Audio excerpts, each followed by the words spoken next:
Le 7-9-30 Listen anywhere. 万维读吧， وحده من سوريا. 再聊聊。 More. sur France Inter.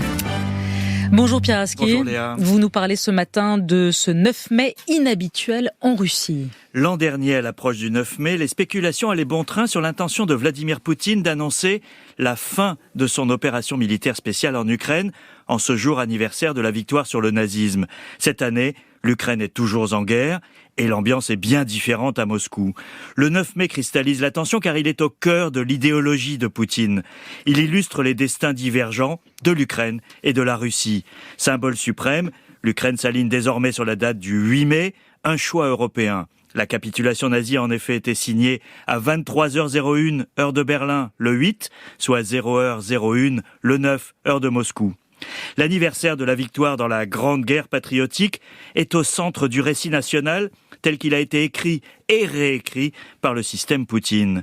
Il constitue la toile de fond de l'invasion de l'Ukraine avec le matraquage initial, souvenez-vous, sur la dénazification. Un an après, qui y croit encore ? Et alors en quoi ce 9 mai est-il différent ? Alors Poutine n'a rien de positif à annoncer en ce 9 mai, pas même la prise de la ville en ruine de Bakhmout. Les miliciens de Wagner l'ont en partie conquise au prix de dizaines de milliers de morts. Mais les défenseurs ukrainiens n'ont pas lâché et Poutine ne peut même pas revendiquer ce succès-là. Et surtout, les autorités russes ont annulé le défilé des immortels, pièce maîtresse de la militarisation de la mémoire et de l'identité russe. Les immortels au cœur du défilé du 9 mai sont une initiative partie de la base pour honorer la mémoire des morts sur le front. Poutine l'a récupérée. En 2018, il défilait en tête d'1 million de personnes, portrait de son grand-père à la main. Des défilés similaires ont eu lieu dans le monde entier avec les communautés russes, à Paris, au cimetière du Père-Lachaise.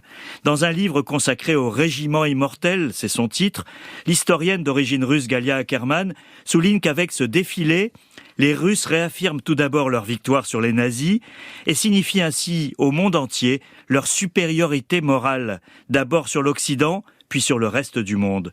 Cette année, le défilé a donc été annulé. Et pour quelle raison ? Une explication officieuse, Léa, est la crainte de voir des portraits de victimes de la guerre en Ukraine faire leur apparition au milieu de ceux de la Seconde Guerre mondiale, signe d'un malaise imperceptible. Poutine s'installe dans la guerre longue, contrairement à l'an dernier, où il espérait encore un succès rapide. Il ne peut plus reculer, ne serait-ce qu'en raison des crimes commis.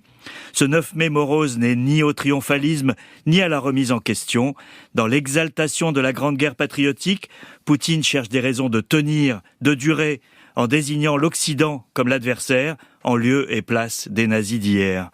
Mais dans la bataille des symboles, c'est Volodymyr Zelensky qui a tiré le premier, en déclarant hier que les Russes seraient repoussés d'Ukraine, comme les nazis en 1945. Un comble, Vladimir Poutine s'est fait voler ses éléments de langage.